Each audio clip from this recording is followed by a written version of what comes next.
ઉપલેટામાં લોહિયાળ ખેલ, જૂની અદાવતમાં પિતા પુત્ર પર પાઇપ વડે જીવલેણ હુમલો. રાજકોટ જિલ્લાના ઉપલેટા શહેરમાં કાયદો અને વ્યવસ્થાની સ્થિતિ કથળી હોય તેમ ધોળા દિવસે હિંસક હુમલાની ઘટના સામે આવી છે. શહેરના પંચહાટડી ચોક વિસ્તારમાં જૂની અદાવતનો ખાર રાખી પિતા અને પુત્ર પર લોખંડના પાઇપ વડે હુમલો કરવામાં આવતા ચકચાર મચી ગઈ છે. મળતી માહિતી મુજબ ઉપલેટાના ધોરાજી જાપા પાસે પિતા રિયાઝ ઓસમાણ સૂર્યા અને તેમના પુત્ર રેહાન રિયાઝ સૂર્યા પસાર થઈ રહ્યા હતા. તે દરમિયાન અગાઉની કોઈ જૂની અદાવતને મનમાં રાખીને કેટલાક શખ્સોએ તેમને આતર્યા હતા. ઉશ્કેરાયેલા હુમલાખોરોએ પિતા પુત્ર પર લોખંડના પાઇપ વડે તૂટી પડી આડેધડ ઘા ઝીંકવાનું શરૂ કર્યું હતું. આ હુમલો એટલો ભયાનક હતો કે પિતા અને પુત્ર બંનેને ગંભીર શારીરિક ઇજાઓ પહોંચી છે. હુમલામાં પિતા પુત્ર બંનેના હાથ અને પગમાં ફ્રેક્ચર જેવી ગંભીર ઇજાઓ થઈ હોવાનું જાણવા મળ્યું છે. હુમલા બાદ હુમલાખોરો ઘટના સ્થળેથી ફરાર થઈ ગયા હતા.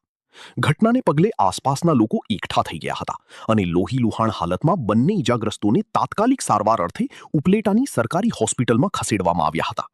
જો કે ઇજાઓ વધુ ગંભીર હોવાથી પ્રાથમિક સારવાર બાદ તેમને વધુ સારવાર માટે ખાનગી હોસ્પિટલમાં રેફર કરવામાં આવ્યા છે.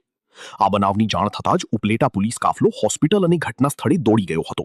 પોલીસે હાલ ગુનો નોંધવાની તજવીજ હાથ ધરી છે અને હુમલાખોરોને પકડવા માટે ચક્રો ગતિમાન કર્યા છે. જૂની અદાવત પાછળનું મુખ્ય કારણ શું હતું તે દિશામાં પણ પોલીસ તપાસ ચલાવી રહી છે.